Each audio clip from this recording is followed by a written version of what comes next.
The console in Sector 4 blinked a rhythmic, crimson pulse, the only movement in the room for hours.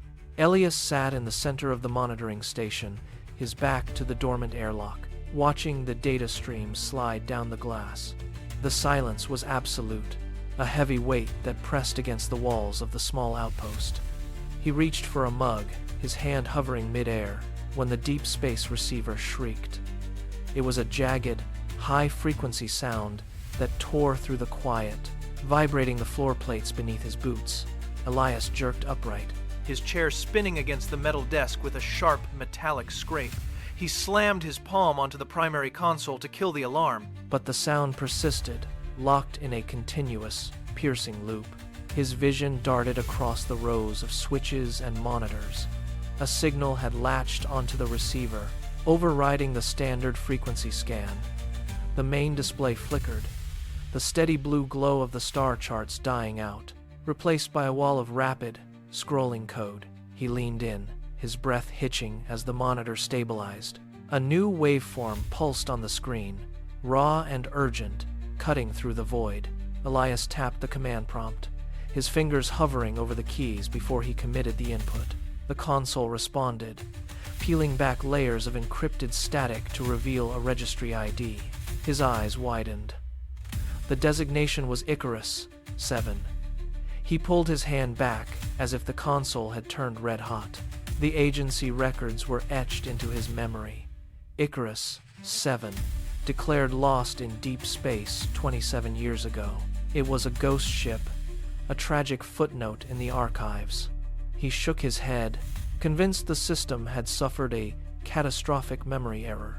He hit the refresh key, waiting for the data to correct itself into a standard error code. The screen blinked, re-verifying the origin. The timestamp remained unchanged. The signal had been transmitted exactly 5 minutes ago. A cold weight settled in his stomach. He stood up, his chair clattering backward, and paced the narrow length of the station. He checked the relay logs again, his breath coming in sharp, shallow bursts. The data was perfect. The timestamp was absolute. 27 years of history had just been erased by a single burst of light, and he was the only witness to the impossibility. Elias lunged for the audio processor, his hands flying across the terminal to force a connection. The station groaned as if strained by an invisible weight. Lights overhead strobed, then dimmed to a faint, sickly glow. On the main display, the star charts disintegrated. They fractured into jagged, static-filled patterns that crawled across the screen like living insects. He gripped the edge of the desk, his knuckles turning white as he pushed the gain to the limit. The air in the station grew thin, smelling of ozone and scorched copper. He tuned the frequency, his ear pressed close to the speaker, ignoring the screeching feedback that threatened to blow the system. Then, the white noise broke. It did not fade. It was sliced open. A voice emerged, layered with the hiss of deep space, yet undeniably human. It was measured, weary, and carried the sound of 1,000 miles of vacuum behind it. Elias stopped breathing. The static receded, leaving only the sound of a woman exhaling into a microphone. She spoke, and the sound filled the station, turning the cold metal room into a bridge between two ghosts of time. It was Commander Sarah. Sarah leaned into the receiver, her voice steady but frayed at the edges. She did not ask how he was, or where he was. She spoke of the gravity well, a dark, crushing pocket of space that had pulled the Icarus 7 into its event horizon. Her words were precise, clinical, yet carried the weight of a life left behind. She explained the dilation. For the crew, trapped in the grip of the singularity, only 6 hours had ticked away on their internal clocks. They had struggled, repaired, and waited for a rescue that never came. Meanwhile, outside that distorted bubble, the universe continued its relentless march. Nearly 3 decades had passed on Earth. Elias stared at the monitor, his hand resting on the mute button. The math was simple, yet it felt like a physical blow to his chest. Every second she spoke was a reminder that the world she remembered was gone, replaced by the one he inhabited. She was a relic of a time before he had even joined the agency. The connection crackled, bridging the immense, impossible gap between her 6 hours of struggle and his 27 years of solitude. She looked toward the lens, her gaze unfocused, as if trying to look past the camera and into the future she had missed. Sarah shifted her focus from the temporal gap to the hull telemetry. She pointed to a jagged, dark line bleeding from the rear of the ship on the monitor. It was a spatial tear. A jagged rip in the fabric of reality dragged behind them like a tethered shadow. She explained that the anomaly was expanding, feeding on the gravitational instability of their position. If they attempted to break the lock and return to Earth, the energy release would be absolute. The tear would snap shut with the force of a collapsing sun.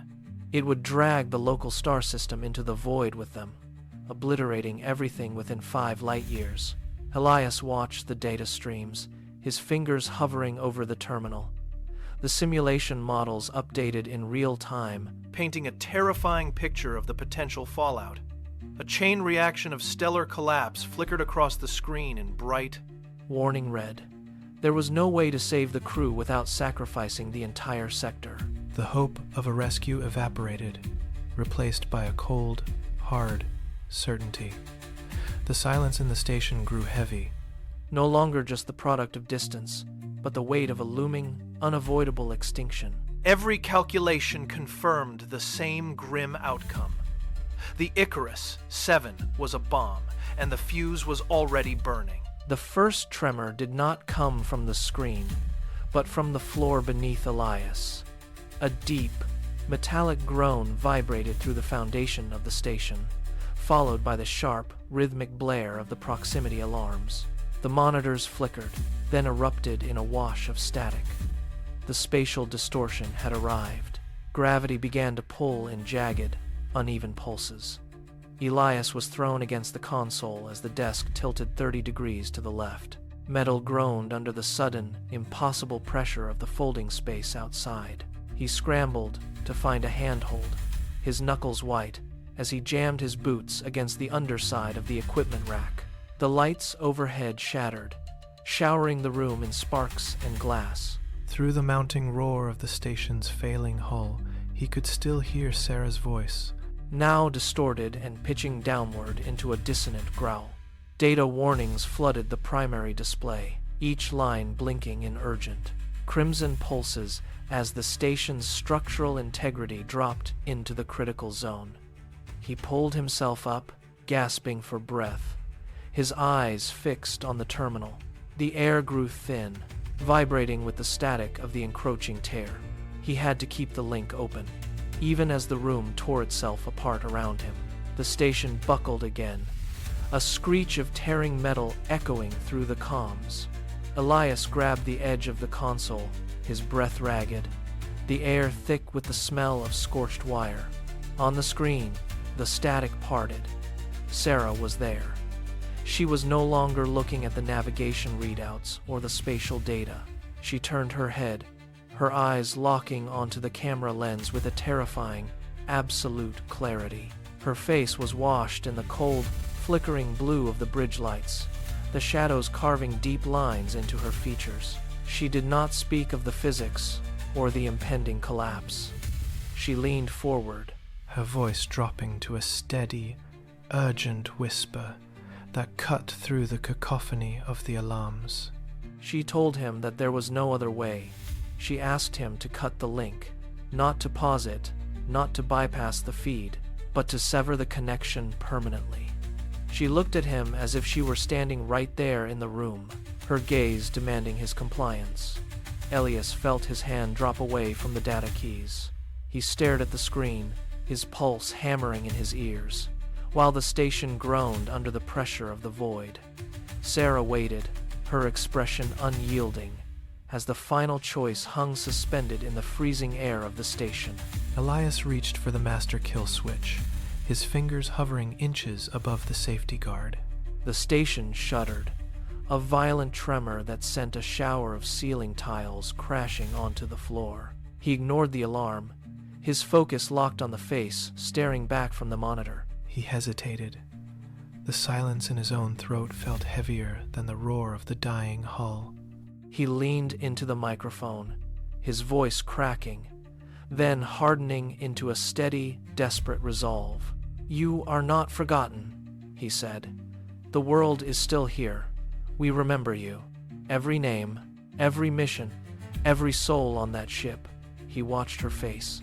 The tension in her shoulders broke. Sarah did not look away, nor did she argue with the reality he offered.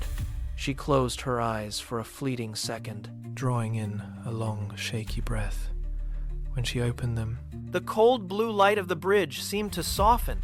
A small, genuine smile touched her lips.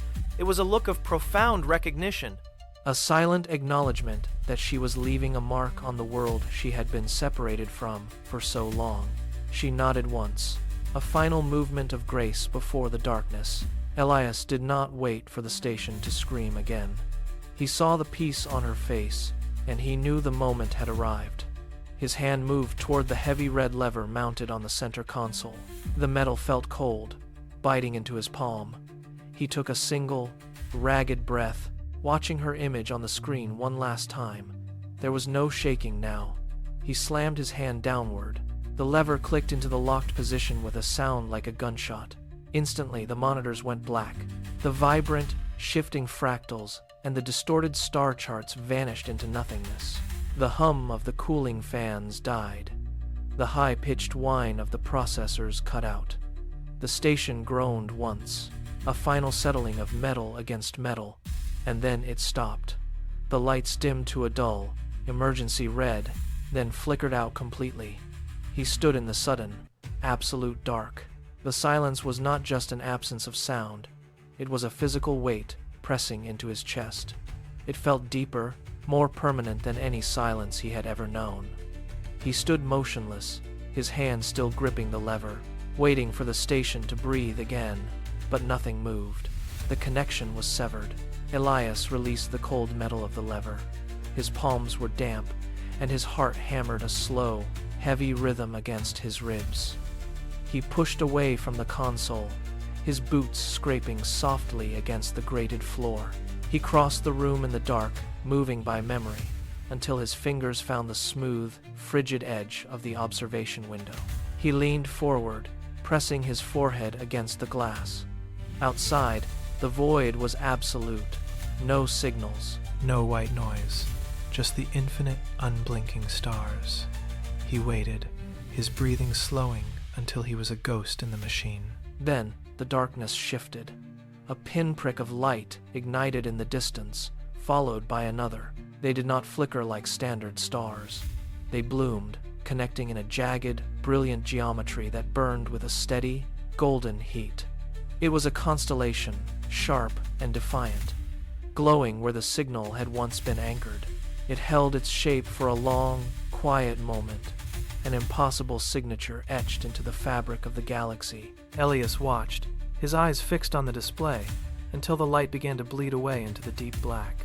It thinned, fractured, and finally dissolved into the steady, eternal hum of the stars.